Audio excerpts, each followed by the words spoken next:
മാരുതി ജിംനിക്ക് ഇന്ത്യയിലുള്ള എന്നാൽ മഹീന്ദ്ര താറിന് ഇതുവരെ ഇല്ലാത്ത, ഇനി മാരുതി ജിംനിക്ക് ഇവിടെ കിട്ടാത്ത എന്നാൽ മഹീന്ദ്ര താറിന് ഇവിടെയുള്ള കുറച്ച് കാര്യങ്ങൾ ഈ ഒരു വണ്ടിയിലുണ്ട്. എന്നാൽ ഈ രണ്ട് വണ്ടിക്കുള്ള ഒരു കാര്യം ഈ വണ്ടി ഇതുവരെ വന്നിട്ടില്ല. അതെന്തൊക്കെയാണെന്ന് പറയാം. വണ്ടി പ്രാന്തൻ്റെ പുതിയ വീട്ടിലേക്ക് എല്ലാവർക്കും സ്വാഗതം.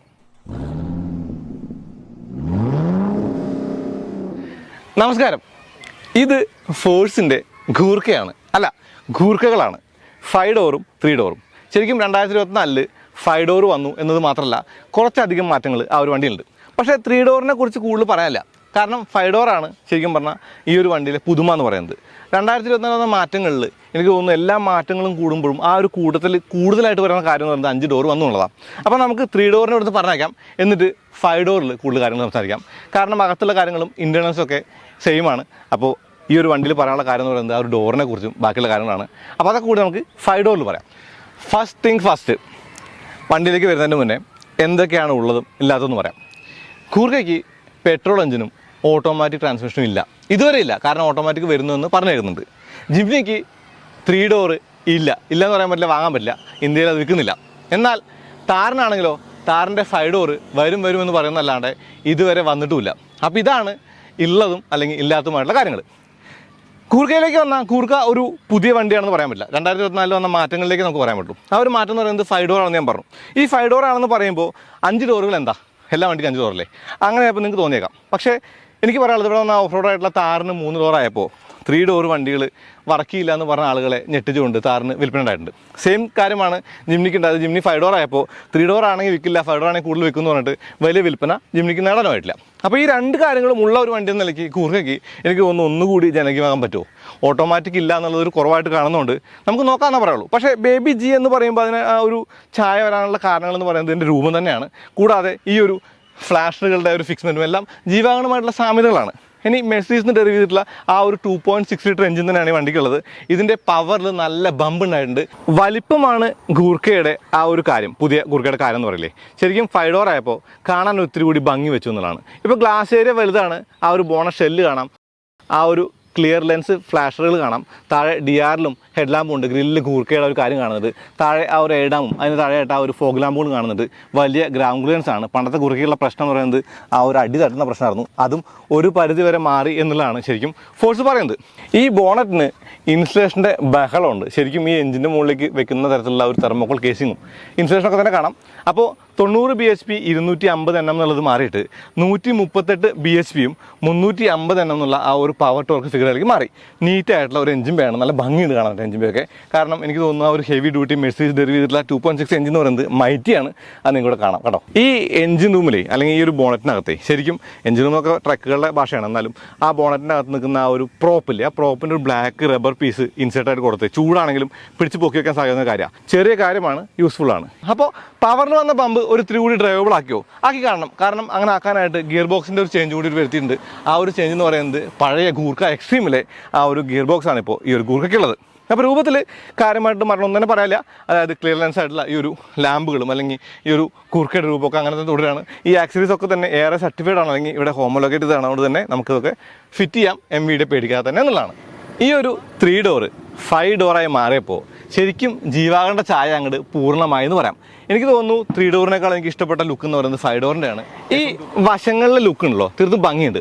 ഇപ്പോൾ അലോയിൻ്റെ ഡിസൈൻ നോക്കിയേ, ശരിക്കും 5 സ്പോക്ക് 5x2 എന്നൊക്കെ പറയാം, പക്ഷേ 5 സ്പോക്ക് അലോയാണ്. ആ അലോയിൻ്റെ ആ ഒരു ഡിസൈൻ കാണാൻ നല്ല ഭംഗിയുണ്ട്. ഫ്രണ്ടിൽ ഡിസ്കും ബാക്കിൽ ഡ്രമ്മാണ്. ആ ഒരു C8 ഒന്നും അല്ലെങ്കിൽ എന്താ പറയുക, ഒരു ക്രോസ് ഡ്രൈവ് 80 എന്ന് എഴുതിയിട്ടുള്ള 80 വോൾട്ടർ എന്ന് എഴുതിയിട്ടുള്ള ആ ഒരു ലെറ്ററിങ് വൈറ്റിൽ ചെയ്ത് ഭംഗിയായിട്ട് തോന്നി. അപ്പോൾ വലിയ വീലാണ് കൂർക്കയ്ക്ക്, അത് എടുത്തെടുത്ത് പറയണം. അതായത് 18 ഇഞ്ചാണ് ഈ വേണ്ട വീൽ എന്നുള്ളതാണ്. 255 R18 ആണത്. ഇനി സ്നോക്കൽ കണ്ടോ, ഈ സ്നോക്കൽ എന്ന് പറയുന്നത് ശരിക്കും വാട്ടർ വെയ്ഡിങ് കപ്പാസിറ്റി ഒക്കെ തീർത്തും ഉതകുന്ന ഒരു കാര്യമാണ്, വാട്ടർ വെയ്ഡിങ്ങിനൊക്കെ. പിന്നെ മുകളിലായിട്ട് അതിൻ്റെ ഓപ്പണിങ് പിന്നിലോട്ടായിട്ട് കാണാം അല്ലേ. ഇനി ഗ്ലാസ് ഏരിയ ക്ലീനാണ്, തീർത്തും നല്ല ഭംഗിയുള്ള ഗ്ലാസ് ഏരിയയാണ്. ആ 3 ഗ്ലാസ് വന്നപ്പോൾ അല്ലെങ്കിൽ 3 ഡോറ് പോലുള്ള ഭാഗം വന്നപ്പോഴും തീർത്തും ഭംഗിയുണ്ടെന്നുള്ളതാണ്. വലിയ മിറർ കാണാം. ഇനി താഴെ ഒരു ചെറിയ ഒരു ഫുഡ് റെസ്റ്റ് കൊടുത്തിട്ടുണ്ട്, സ്റ്റെപ്പ് കൊടുത്തിട്ടുണ്ട്. ഈ ഒരു ഗൂർക്കയുടെ സസ്പെൻഷൻ എന്ന് പറയുന്നത് മക്ഫേഴ്സൺ സെറ്റ് അല്ല, പകരം ഡബിൾ വിഷ്ബോൺ ആണ്. എനിക്ക് തോന്നുന്നു അബ്യൂസ് ഫ്രണ്ട്ലി എന്നൊക്കെ സിമ്പിളായിട്ട് വിളിക്കാവുന്നൊരു തരം സസ്പെൻഷനാണത്. ഇനി ഇവിടെ ഒരു സ്കിഡ് പ്ലേറ്റ് കാണാം, കീ ഹോൾ കാണാം, റിക്വസ്റ്റ് സെൻസറോ അങ്ങനെയുള്ള കാര്യങ്ങളൊന്നും വന്നിട്ടില്ല. കാരണം വണ്ടി ഇപ്പോഴും ഓൾഡ് സ്കൂൾ തന്നെയാണ്. ഈ ഒരു കാരിയറും അല്ലെങ്കിൽ ഒരു ഗ്ലാസിൻ്റെ ആ ഒരു ഗാർഡും അതുപോലെ സ്നോക്കൽ ഡിഫോൾട്ടാണ്. ബാക്കിയുള്ള ആ ഒരു ആക്സറീസ് ഒക്കെ ഈ വണ്ടിക്ക് ഒരു മാച്ചോ ലുക്കാണ് കൊടുക്കുന്നത്. 4x4x4 എന്നുള്ള ഈ ഒരു സിമ്പിൾ കാണില്ലേ, അതായത് ഫ്രണ്ട് ബാക്ക് ഡിഫ് ലോക്കുള്ള വണ്ടിയാണത്.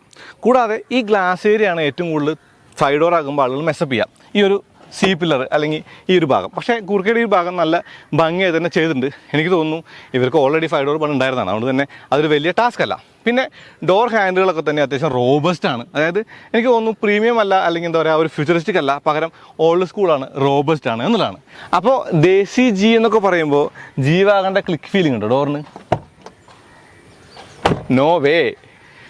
പിന്നിലെ കാര്യങ്ങൾ പറയുമ്പോൾ ശരിക്കും ഈ ഒരു ഗോവണി അല്ലെങ്കിൽ കോണിയൊക്കെ ആക്സറിയാണ്. കാര്യമായിട്ട് വ്യത്യാസമൊന്നും പറയാനില്ല. പാർക്കിംഗ് സെൻസേഴ്സ് ഉണ്ട്, റിവേഴ്സ് ക്യാമറ ഉണ്ട്, ഈ ഒരു സ്പെയർ വീല് ഇവിടെ മൗണ്ട് ചെയ്യുന്നത് കാണാൻ ഒരു മാച്ചോ ലുക്ക് ഉണ്ട്. ആ ഒരു റിയർ വൈപ്പർ ഉണ്ട്. ഈ ഒരു ഡിഫോർ ഇല്ലാത്തൊരു മോഡലാണത്, റിയർ വൈപ്പർ മാത്രമേ ഉള്ളൂ, ഡിഫോർ ഇല്ല.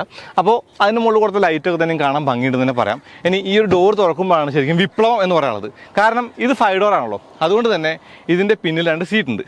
മുന്നത്തെ ആ ഒരു 3 ഡോറിൽ എങ്ങനെ കയറിയോ അതുപോലെ നമുക്ക് ഈ ഒരു 5 ഡോറിൻ്റെ പിന്നിൽ കയറാം, അങ്ങനെ കയറിയിട്ടിരിക്കാം. എനിക്ക് തോന്നുന്നു വണ്ടി വാങ്ങിയാൽ ചില ആളുകളും ചെയ്യുന്ന സ്വാപ്പ് എന്ന് പറയുന്നത് ഈ 2 ബക്കറ്റ് എടുത്ത് നടുവ് വെച്ചിട്ട് ആ ഒരു വലിയ ബെഞ്ചെടുത്ത് പിന്നിൽ വയ്ക്കായിരിക്കും. അങ്ങനെ വെച്ചാൽ ലഗേജ് സ്പേസ് കുറയും. ഈ വണ്ടിക്ക് ഇല്ലാത്തൊരു കാര്യം എന്ന് പറയുന്നത് ലഗേജ് സ്പേസ് കൂടിയാണ്. അതായത് ഈ ഒരു സീറ്റിൽ ആളിരുന്നാൽ ഇതിനുള്ളൊക്കെ ഫില്ല് ചെയ്ത് വെക്കേണ്ടി വരും, അല്ലാണ്ട് കാര്യമായിട്ടൊന്നും കാണാൻ പറ്റില്ല. മാത്രമല്ല സീറ്റ് മറച്ചാലും പറ്റില്ല. ഈ ലഗേജ് സ്പേസ് ഇല്ലാന്നുള്ളത് ഫോഴ്സിനെ അറിയാം. അതുകൊണ്ട് തന്നെയാണ് ഈ ഒരു ജാക്കി വെച്ച് നോക്കിയേ, ഇതൊക്കെ വെക്കാനായിട്ടുള്ള സ്ഥലം അവർ ഇതിനകത്ത് തന്നെ കണ്ടെത്തിയത്. കണ്ടോ?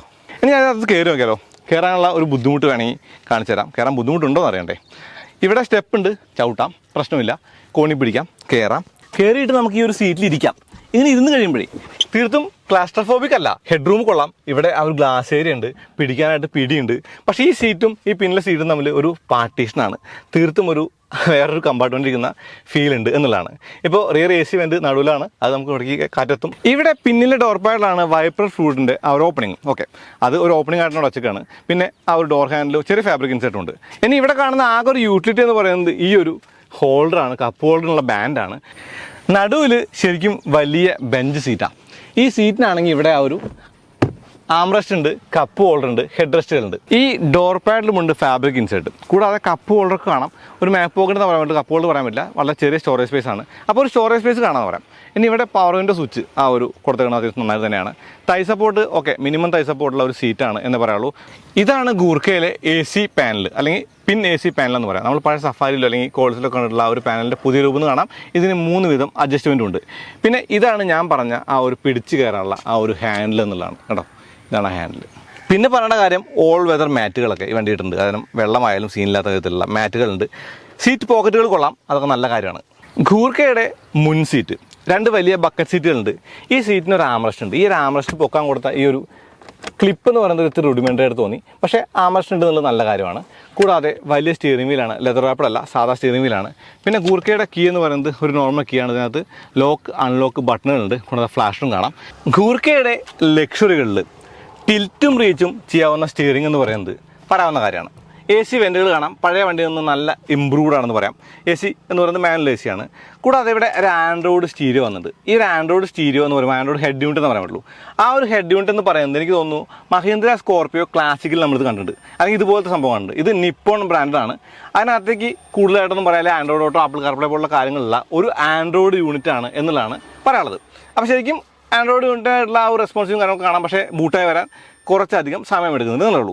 ഇപ്പോൾ ഈ ഒരു സ്വിച്ചുകളൊക്കെ തന്നെ ഡെമ്മികളായിരുന്നെങ്കിൽ ഇപ്പോൾ സ്വിച്ചുകളൊക്കെ മാറി ഒരു ഈക്കോ മോഡ് വന്നിട്ട് അപ്പോൾ എഞ്ചിൻ മോഡുകളായി. കൂടാതെ സ്റ്റാർട്ട് സ്റ്റോപ്പ് വന്നിട്ട് അതൊരു നല്ല കാര്യമാണ്. പിന്നെ ഇവിടെ നമുക്ക് കാണുന്ന ആ ഒരു എന്താ പറയുക നമ്മുടെ DPFൻ്റെ സ്വിച്ചാണ്. അപ്പോൾ അതൊക്കെ തന്നെ ഡെമ്മി എല്ലാം മാറി എന്നുള്ളതാണ്. ഇപ്പോൾ ഫാൻ സ്പീഡിൻ്റെ ആ ഒരു അഡ്ജസ്റ്റ്മെൻറ്റ് സ്വിച്ച് ആണെങ്കിലും അതല്ലെങ്കിൽ ഈ ഒരു കൺട്രോൾസ് ആണെങ്കിലും ഈ ഒരു കാര്യങ്ങളൊക്കെ തന്നെയാണെങ്കിലും AC-യുടെ കാര്യങ്ങളായിട്ട് പറയുമ്പോൾ മാനുവൽ AC ആണെന്ന് ലളിതമായിട്ട് പറയാം. ഇവിടെ നമുക്ക് AC Max എന്നൊരു ഓപ്ഷൻ ഉണ്ട്, AC Min എന്നൊരു ഓപ്ഷൻ ഉണ്ട്. രണ്ടും പുതിയ കാര്യമാണ്. കൂടാതെ ആ ഒരു പവർ പോയിന്റുകൾ 12 വോൾട്ട് പോയിന്റും കൂടാതെ ഇവിടെ USB പോർട്ടും കാണാം, നല്ല കാര്യമാണ്. പിന്നെ ഗൂർഖയ്ക്ക് ഫ്രണ്ട് ബാക്ക് ഡിഫ് ലോക്ക് ഉണ്ട്. 4x4 ആണ്. പക്ഷേ ഈ 4x4 എന്ന് പറയുന്നത് ഇപ്പോൾ സ്വിച്ചിലാണ്. 2H-ഉം 4H-ഉം 4L ആക്കുന്നത് ഹൈടെക് ആയി എന്നുള്ളതാണ്. ഇപ്പോൾ ഈ ഒരു സീറ്റിന് ഹൈറ്റ് അഡ്ജസ്റ്റ്മെൻറ്റ് ഇല്ല എന്നുള്ളൊരു കുറവായിട്ട് പറയുന്ന കാര്യമാണ്. പക്ഷേ സീറ്റിന് ഹൈറ്റ് അഡ്ജസ്റ്റ്മെൻറ്റ് ആയിരുന്നെങ്കിൽ ഈ ഒരു ടിൽറ്റും റീച്ചും സ്റ്റിയറിംഗ് കൂടി ചേരുമ്പോൾ തീർത്തും നല്ലൊരു സീറ്റിംഗ് പോസ്റ്റർ പെട്ടെന്ന് തന്നെ കിട്ടിയാനെ. ഫ്രണ്ടിലെ ഡോർ പോക്കറ്റുകൾ കൂടാതെ ആ ഒരു ഡിഫ് ലോക്ക് വാണിങ് അതുകൂടാതെ ആ ഒരു ഫാബ്രിക് ഇൻസെർട്ട് ഇത്രയാണ് ഫ്രണ്ടിലുള്ളൂ. ഇനി ഇവിടെ നിങ്ങൾക്ക് കാണുന്ന ആ ഒരു കാര്യം എന്ന് പറയുന്നത് മിറർ അഡ്ജസ്റ്റ്മെൻ്റ് ആണ്. യെസ്, ഈ വണ്ടിക്ക് ഇലക്ട്രിക് മിറേഴ്സ് ഉണ്ട് എന്നുള്ളൊരു കാര്യമാണ്. കീ ഹോൾ കാണാം, കീ ഹോളിൽ കീ ഉണ്ട്. ആ ഒരു സ്റ്റിയറിംഗ് വീലിൻ്റെ ഒരു വലിപ്പം നിങ്ങൾക്ക് ഇവിടെ കാണുന്നുണ്ടാവും. മാത്രമല്ല ഇപ്പോൾ നമുക്ക് ഫ്യൂവൽ ഇൻറ്റേർണലി റിലീസ് ചെയ്യാൻ പറ്റും. ആ ഒരു ലിവറും അവിടെ കാണാമെന്നുള്ളതാണ്. മീറ്റർ ക്ലസ്റ്ററിൽ ടാക്കോമീറ്റർ അല്ലെങ്കിൽ സ്പീഡോമീറ്റർ പവർ ഈക്കോ ചേഞ്ച് ചെയ്യുമ്പോൾ കാണുന്ന ആ ഒരു വ്യത്യാസം, TPMS പോലുള്ള കാര്യങ്ങൾ, ടെയിൽ ലൈറ്റ്സ് അങ്ങനെയുള്ള കാര്യങ്ങളാണ്. കൂടാതെ ഈ ഒരു മീറ്ററിന് ഏതോ ഒരു വണ്ടി കണ്ട മീറ്ററായിട്ട് സാമ്യം തോന്നി. എനിക്ക് ഓർമ്മ വരുന്നില്ല, നിങ്ങൾക്ക് ഓർമ്മ വരാൻ നിങ്ങൾ കമൻറ്റ് ചെയ്യും. സ്റ്റോറേജ് സ്പേസുകളുണ്ട്. ഈ ഒരു മിററിൻ്റെ ആ ഒരു അഡ്ജസ്റ്റ്മെൻറ്റ് കൊടുത്ത പ്ലേസ്മെൻറ്റ് എന്ന് പറയുന്നത് നന്നായി തോന്നി. ഇവിടെ ഒരു വലിയ ഒരു പിടിയുണ്ട് പിടിച്ച് കയറാനുള്ളതേ. കൂടാതെ വലിയ സൺവൈസേഴ്സാണ്. ഈ സൺവൈസേഴ്സ് വെച്ചാലും ഇടയിൽ ചെറിയ ഗ്യാപ്പ് ഉണ്ട്. ഓക്കെ, സാധാരണമായ കാര്യമാണ്. ഈ ഒരു മിറർ എന്ന് പറയുന്നത് മാനുവൽ ഡിമ്മിംഗ് ആണ്. ഈ ഡാഷ്ബോർഡ് ഉണ്ടെങ്കിലും അല്ലെങ്കിൽ ഡാഷ്ബോർഡിൻ്റെ തൊപ്പി പോലുള്ള ഭാഗം ഉണ്ടെങ്കിലും നമ്മൾ ഇരിക്കുമ്പോൾ നമുക്ക് എല്ലാം കാണാം. ആ ഒരു 2 ഇൻഡിക്കേറ്റേഴ്സ് നമുക്ക് മാർക്കേഴ്സായിട്ട് വേണമെങ്കിൽ യൂസ് ചെയ്യാം. ഇനി AC അത്യാവശ്യം ചില്ലിംഗ് ആയിട്ട് തോന്നി. ലോക്ക് ചെയ്യാവുന്ന ഗ്ലോ ബോക്സ് ആണ്. ഈ ഗ്ലോ ബോക്സിന് തട്ടുകളുണ്ട്. അതായത് സ്റ്റോറേജ് എന്ന് പറയുന്നത് ശരിക്കും തട്ടുകളായിട്ട് തിരിച്ചേക്കുക എന്നുള്ളതാണ്. ഗൂർഖ എന്നുള്ള ആ ഒരു വലിയ ബാഡ്ജ് നമുക്ക് ഡാഷ്ബോർഡിൻ്റെ ഇടതുവശത്തായിട്ട് കാണാം. ഒന്നല്ല, 2 USB പോർട്ട് ഉണ്ട്. കപ്പ് ഹോൾഡർ കാണാം. ഇതിൻ്റെ ഇടതുവശത്തായിട്ടാണ് ആ ഒരു പവർ വിൻഡോ സ്വിച്ചുകൾ. കണ്ടോ, വലതുവശത്ത് എന്താ, വലതുവശത്ത് എന്ന് പറയുന്നത് ആ ഒരു 4x4ൻ്റെ സെലക്ടറാണ്. ആ സെലക്ടർ മാത്രമല്ല, ആ ഒരു സെലക്ടറിൻ്റെ അപ്പുറത്ത് ഹാൻഡ് ബ്രേക്കും കാണാം. മുന്നിലായിട്ട് ഒരു ചെറിയ സ്റ്റോറേജ് സ്പേസ് ഉണ്ട്. പക്ഷേ സ്റ്റോറേജ് സ്പേസിനൊക്കെ കൂടുതൽ കാണേണ്ട കാര്യം എന്ന് പറയുന്നത് ഡിഫ് ലോക്കേഴ്സാണ്. ആദ്യ മോഡൽ ഗൂർഖ നമ്മളെ ഓടിച്ചില്ലേ തെന്മല പോയപ്പോൾ, അപ്പോൾ എനിക്ക് നല്ല പവർഫുള്ളായിട്ട് തോന്നി. ഞാൻ അത്യാവശ്യം നല്ല ഓഫ് റോഡൊക്കെ ചെയ്ത് എനിക്ക് ഇഷ്ടപ്പെട്ടായിരുന്നു. പക്ഷേ രണ്ടാമത് വന്ന വണ്ടി, ഇതിൻ്റെ മുമ്പത്തെ മോഡൽ 3 ഡോർ മാത്രമായിട്ട് വന്ന വണ്ടിക്ക് പവർ തീരെ കുറവായിരുന്നു. 90 bhp എന്ന് പറഞ്ഞാൽ വലിയ പവറില്ല. മാത്രമല്ല ഓഫ് റോഡിൽ അടിതട്ടുന്ന പ്രശ്നങ്ങളൊക്കെ നമ്മൾ കണ്ടിട്ടുണ്ട്. എന്നാൽ ഈ ഒരു വണ്ടി ഇവിടെ നിൽക്കുമ്പോൾ ഇതിന് ഒരുപാട് വ്യത്യാസങ്ങളുണ്ട്. പവറിൽ ബമ്പുണ്ട്, ടോർക്കിൽ ബമ്പുണ്ട്. അങ്ങനെ പറയുമ്പോൾ ഇതിൻ്റെ വില കൂടി പറയണം. എനിക്ക് തോന്നുന്നു 16,91,000 രൂപയോളമാണ് 3 ഡോറിൻ്റെ എക്സ്ഷോറൂം പ്രൈസ് എങ്കിൽ 17,18,000 രൂപയാണ് ഈ 5 ഡോറിൻ്റെ പ്രൈസ്. അപ്പോൾ ഈ ഒരു വണ്ടിയുടെ വിലയും കാര്യങ്ങളൊക്കെ നമ്മൾ പറഞ്ഞ സ്ഥിതിക്ക് കാര്യങ്ങളൊക്കെ പറഞ്ഞ സ്ഥിതിക്ക് ഇത് എങ്ങനെയുണ്ട് ഓടിക്കാമെന്ന് പറയണ്ടേ. സംഭവം ഓഫ് റോഡ് ഓപ്ഷൻ ഇല്ല, എന്നാലും റോഡിലൂടെ ഒന്ന് ഓടിച്ചു നോക്കാം. ഫോഴ്സ് ഗൂർഖ ഓടിക്കുകയാണ്, 5 ഡോർ ഓടിക്കുകയാണ് അല്ലെങ്കിൽ 3 ഡോർ ഓടിക്കുകയാണ് പറയേണ്ട കാര്യമില്ല. കാരണം രണ്ടിൻ്റെയും അണ്ടർ പിന്നിങ്സ് എന്ന് പറയുന്നത് ഒന്നാണ്. ഫ്രണ്ടിൽ ആ ഒരു ഡബിൾ വിഷ്വൺ സസ്പെൻഷൻ, ബാക്കിൽ കോയിൽ സ്പ്രിങ്, 4x4 വിത്ത് ഫ്രണ്ട് ബാക്ക് ഡിഫറൻഷ്യൽ ലോക്ക്. അങ്ങനെ പറയുമ്പോൾ ശരിക്കും എന്താണ് 5 ഡോർ എന്ന് പറയുന്നത്? ഒന്നുമില്ല, ആളുകൾ കയറുന്ന 4 ഡോറും ബാക്കിലെ ആ ഒരു ഡോറിനാണ് 5 ഡോർ എന്ന് പറയുന്നത്. ഇപ്പോൾ ഗൂർഖയെ സംബന്ധിച്ച് ബാക്കിലെ ഡോറിലും ആൾ കയറുന്നു എന്നുള്ളതുകൊണ്ട് ഇതൊരു പ്രോപ്പർ 5 ഡോർ ആണെന്ന് പറയാം. ഈ വണ്ടിയുടെ ഇമ്പ്രൂവ്മെൻറ്റ്സ് എനിക്ക് തോന്നിയ കാര്യം എന്ന് പറയുന്നത് വണ്ടി ഒന്നുകൂടി ക്യുക്കായി ഒരിത്തിരി തുള്ളിച്ചാടുന്നുണ്ട്. വണ്ടി കാലോടത്താലേ 138 HP 350 Nm എന്ന് പറയുന്നത് വാവ്, ഇറ്റ് വർക്ക്സ്, ഒന്നും പറയില്ല. അപ്പോൾ ഇത് ഓടിക്കാൻ ഫണ്ണായി എന്നുള്ളത് ലളിതമായിട്ട് പറയേണ്ട കാര്യമാണ്. എന്ന് വെച്ചാൽ ഞാൻ പറയുന്നത് ഒരു വലിയ ഫാസ്റ്റ് വണ്ടി ഓടിക്കുന്ന ഫീൽ നല്ല കേട്ടോ.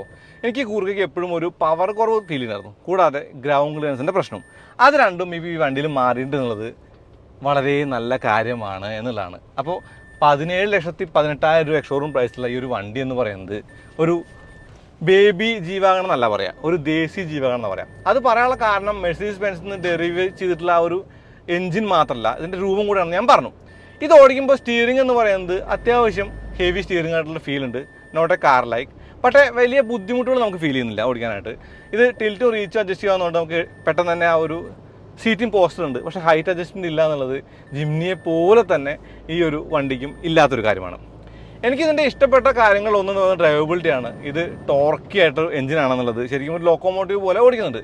ബ്രേക്ക് ചെയ്യുമ്പോൾ ആ ഒരു നോസ് ഡ്രൈവ് ഉണ്ട്, ആ ഒരു കുലുക്കമുണ്ട്, ആ ഒരു തുള്ളിലുണ്ട്, അതെല്ലാം തന്നെ ഫണ്ണാണ്. എനിക്കത് പണ്ടും ഇഷ്ടമാണ്, ഇപ്പോഴും ഇഷ്ടമാണ്. പിന്നെ ഗിയർ ഷിഫ്റ്റ് സ്റ്റിൽ നോച്ചി, പക്ഷേ ഇപ്പോൾ ഒന്നുകൂടി ഈസിയാണ് ഷിഫ്റ്റ് ചെയ്യാന്നുള്ളതാണ്. ഇതിന് ഗൂർഖ എക്സ്ട്രീമിൻ്റെ ആ ഒരു ഗിയർ ബോക്സ് ആണ്. കാരണം ഇതിൻ്റെ ആ ഒരു എഞ്ചിൻ്റെ ടോർക്ക് റേഞ്ചും അത് പവറും കൂടിയപ്പോൾ ആ ഒരു ഗിയർ ബോക്സ് കുറച്ച് ഹെവി ആക്കേണ്ട ആവശ്യം അവർക്ക് വന്നുകൊണ്ട് തന്നെ അവരെന്ത് ചെയ്തു, ഗൂർഖ എക്സ്ട്രീമിൻ്റെ ഗിയർ ബോക്സ് എടുത്തിട്ട് ഈ വണ്ടിക്ക് കൊടുത്തു. ഒരു വലിയ ഡിസപ്പോയിൻമെൻ്റ് ആയിട്ട് നമ്മൾ കണ്ട കാര്യമാണ്, അയ്യോ ഗൂർഖയ്ക്ക് ഓട്ടോമാറ്റിക് ഇല്ല, ഗൂർഖയ്ക്ക് ഓട്ടോമാറ്റിക് ഉണ്ടായിരുന്നു നന്നായിരുന്നു എന്നുള്ളത്. പക്ഷേ അത് ഫോഴ്സിന് തോന്നിയിട്ടുണ്ട് ഇപ്പോൾ. അതായത് ഫോഴ്സ് ഇപ്പോൾ ഓട്ടോമാറ്റിക് ഗിയർ ബോക്സിൻ്റെ ആ ഒരു പണിപ്പുരയിലാണ്. ഈ വണ്ടിക്ക് അത്യാവശ്യം ഫണ്ടുണ്ടെന്ന് പറയുമ്പോൾ ഇത് ഓടിക്കാൻ ഈസി ആയെന്നുള്ള ഗുണമായിട്ട് കാണാം. നമ്മളിരിക്കുന്നത് ഉയരത്തായതുകൊണ്ട് നമുക്ക് ആരും പേടിക്കേണ്ട, ഏറെക്കുറെ ഒരു ട്രക്ക് ഓടിക്കുന്ന പോലെ സുഖമായിട്ട് ഓടിച്ചുകൊണ്ടിരിക്കാൻ പറ്റിയ വണ്ടിയാണ്. ഹോമോലോഗേറ്റഡ് ആക്സറീസിലുണ്ട്, നമുക്ക് കസ്റ്റമൈസ് ചെയ്യാൻ ബുദ്ധിമുട്ടില്ല. കാലോടത്ത തുള്ളി കയറി പോകുന്നുണ്ട്. മുമ്പ് ഇതിൻ്റെ ആ ഒരു ടോപ്പ് സ്പീഡ് എന്ന് പറയുന്നത് വളരെ മിനിമൽ ആയിരുന്നെങ്കിൽ ഇപ്പോൾ എനിക്ക് തോന്നുന്നു 80 വളരെ പെട്ടെന്ന് എത്തുന്നുണ്ട്, 100 വളരെ പെട്ടെന്ന് എത്തുന്ന ഒരു നിലയിലേക്ക് മാറേണ്ട. AC ചില്ലിംഗ് ആണ്, പ്രശ്നമൊന്നും പറയാനില്ല. ബാക്ക് സീറ്റിൽ തൈ സപ്പോർട്ട് ഇല്ലാന്നുള്ളത് എനിക്ക് തോന്നുന്നു ഗൂർഖ 5 ഡോർ ആയപ്പോൾ ആ ഒരു പ്രാക്ടിക്കാലിറ്റി വന്നപ്പോൾ ഒരു ചെറിയ ഒരു വീട്ടുവീഴ്ച നമ്മൾ ചെയ്യേണ്ടതായിട്ട് ഒരു കാര്യമായിട്ട് കാണാം. എനിക്ക് ഇതിൻ്റെ സ്റ്റിയറിംഗിൻ്റെ ടിൽറ്റും റീച്ചും അഡ്ജസ്റ്റ്മെൻറ്റ് ഇഷ്ടപ്പെട്ടു. ഡെഡ് പെഡലിൻ്റെ പ്ലേസ്മെൻറ്റ് നന്നായിട്ടുണ്ട്. ഡെഡ് പെഡൽ ഉണ്ട് എന്നുള്ളത് തന്നെ നല്ല കാര്യമാണ് അറ്റ് ഫസ്റ്റ് പ്ലേസ്. പിന്നെ ഡെഡ് പെഡലിന് ആ ഒരു പ്ലേസ്മെൻറ്റ് കൂടി നമുക്ക് നന്നായിരുന്നു ഓടിക്കാൻ പറ്റുന്ന അവസ്ഥയിലേക്ക് എത്തിയിട്ടുണ്ട്. പിന്നെ ഇതിൻ്റെ ഒരു കാപ്പബിലിറ്റി ഒന്നും പറയാനില്ല. അപ്പോൾ ആ ഒരു 4 വീൽ ഡ്രൈവും കൂടാതെ ഡിഫ് ലോക്കുകളും വെച്ച് ഏത് റോഡിലൂടെ ഏത് മോശം റോഡുകളിലും കൊണ്ടുപോകാനൊക്കെ പറ്റുന്നൊരു വണ്ടി തന്നെയാണ് കൂർക്ക. ആകെ ഉണ്ടായിരുന്ന ഒരു പ്രശ്നം എന്ന് പറയുന്നത് ഗ്രൗണ്ട് ക്ലിയറൻസിൻ്റെ കുറവായിരുന്നു. അപ്പോൾ ഈ ഒരു 15 വീലിലും ഈ ഒരു പുതിയ കൂടിയ ഗ്രൗണ്ട് ക്ലിയറൻസിലും ആ ഒരു പ്രശ്നങ്ങൾ പരിഹരിക്കപ്പെട്ടു എന്ന് തന്നെയാണ് ഞാൻ കരുതുന്നത്. ഓഫ് റോഡ് ചെയ്യാത്ത കാരണം കരുതാനേ പറ്റുള്ളൂ, പറയാൻ പറ്റില്ല. എനിക്ക് ഈ വണ്ടിയെക്കുറിച്ച് പറയാനുള്ളത് കംപ്ലീറ്റ് പോസിറ്റീവ്സ് ആണ്. കാരണം ഞാൻ എപ്പോഴും കഴിഞ്ഞ വേർഷനുമായിട്ടാണ് കമ്പയർ ചെയ്യുന്നത്. താറോ ജിമ്മിനോ അല്ലെങ്കിൽ വേറൊരു ഓഫ് റോഡുമായിട്ട് ഞാൻ കമ്പാരിസൺ ഇല്ല ഇതിനകത്ത്. ഇപ്പോൾ ഇതിൻ്റെ ഒരു പ്രശ്നം പറയാം, ഓട്ടോമാറ്റിക് ഇല്ലല്ലോ മാനുവലുള്ളൂ എന്നാണ്. പക്ഷേ എന്താ കുഴപ്പം, ഈ മാനുവൽ എന്ന് പറയുന്നത് ഈസി ടു ഡ്രൈവ് ആണ്. കാരണം ക്ലച്ചൊക്കെ ഫെദറിലേറ്റാണ്, ഒരു ബുദ്ധിമുട്ടുമില്ല ഓടിക്കാനായിട്ട്. കഴിഞ്ഞ മോഡൽ ഞാൻ വാഗമണിക്ക് എടുത്തുകൊണ്ട് പോയി. അപ്പോൾ ഓഫ് റോഡ് ചെയ്യുമ്പോൾ നല്ല രസം തോന്നിയെങ്കിലും ആ ഒരു ഓഫ് റോഡ് ചെയ്യുന്ന ദൂരം എത്തുന്ന ആ ഒരു വരെ ഇത്തിരി ബോറിംഗ് ആയിട്ട് തോന്നിയായിരുന്നു. പക്ഷേ ഇപ്പോൾ ഒരു കൂടിയ പവറിലും കൂടിയ ടോർക്കിലും ആ ഒരു ബോറിംഗ് ഇല്ല. 5ാമത്തെ ഗിയറിൽ ഞാൻ 50ലാണ് പോകുന്നത്. ഒരു നോക്കിംഗ് ഇല്ല, ഒരു പ്രശ്നമില്ല. ഇപ്പോൾ എനിക്ക് തോന്നുന്നു 3ാമത്തെ ഗിയറിട്ട് ഓട്ടോമാറ്റിക് പോലെ കൊണ്ടുവരാൻ പറ്റും. ഉയർന്ന സീറ്റിംഗ് പോസ്റ്ററാണ്, നല്ല കാര്യം. ഇരിക്കുന്ന ഒരു എയറി ഫീൽഡ് സ്ഥലത്താണ്, നല്ല കാര്യം. 3 റോ സീറ്റ് ഉണ്ട്, നല്ല കാര്യം. 5 ഡോറുകളുണ്ട്, നല്ല കാര്യം. കൂടാതെ 15 വീലാണ്, പ്ലഷ് റൈഡാണ്, തീർത്തും സുഖകരമായിട്ടുള്ള യാത്രയാണ്, നല്ല കാര്യം. അങ്ങനെ ഒരുപാട് നല്ല കാര്യങ്ങളുള്ളൊരു വണ്ടിയാണിത്. റിയർ AC പോലുള്ള ഫീച്ചേഴ്സ്, ആംറസ്റ്റ് പോലുള്ള കാര്യങ്ങൾ, അങ്ങനെ ആവശ്യത്തിന് വേണ്ടുന്ന എല്ലാ കാര്യങ്ങളും വന്നപ്പോൾ കൂർക്ക കുറച്ചുകൂടി കൂടി ലൈവബിൾ ആയി എന്നുള്ളതൊരു ഗുണമാണ്. അതാണ് ഈ ഒരു വണ്ടിയെക്കുറിച്ച് പറയാനുള്ളത്. അത് തന്നെയാണ് ഈ വീഡിയോയുടെ ഒരു രത്ന ചുരുക്കം. അപ്പോൾ എനിക്കിതിൻ്റെ ആ ഒരു എഞ്ചിൻ ഇഷ്ടമാണ് കേട്ടോ. മുമ്പ് ഇഷ്ടമായിരുന്നു എഞ്ചിൻ്റെ ടോർക്കി ഫീലൊക്കെ. ഞാൻ കൂർക്ക എക്സ്ട്രീമിൻ്റെ അല്ലെങ്കിൽ ഫസ്റ്റ് കൂർക്ക ഓടിച്ചപ്പോൾ തോന്നിയ കാര്യമാണ്. ആ ഒരു കാര്യം ഈ ഒരു വണ്ടി വന്നപ്പോൾ കുറച്ചും കൂടി രസമായിട്ട് തന്നെ പറയേണ്ട കാര്യമാണ്. കാല് കൊടുത്താൽ പാഞ്ഞേറി പോകുന്ന ഒരു ഫീൽ ഉണ്ട്. അപ്പോൾ എല്ലാം കൂടി ചേർത്ത് നല്ല വണ്ടിയായിട്ട് കൂർക്ക മാറി എന്നുള്ളതാണ് പറയാനുള്ളത്. ഒരു ഓട്ടോമാറ്റിക് കൂടി ഉണ്ടായിരുന്നെങ്കിൽ തോന്നുന്നുണ്ട്. ഓക്കെ, വരുമായിരിക്കുമല്ലോ. അപ്പോൾ അടുത്തതായിട്ട് വീണ്ടും വരാം. അതിലേക്ക് നന്ദി, നമസ്കാരം.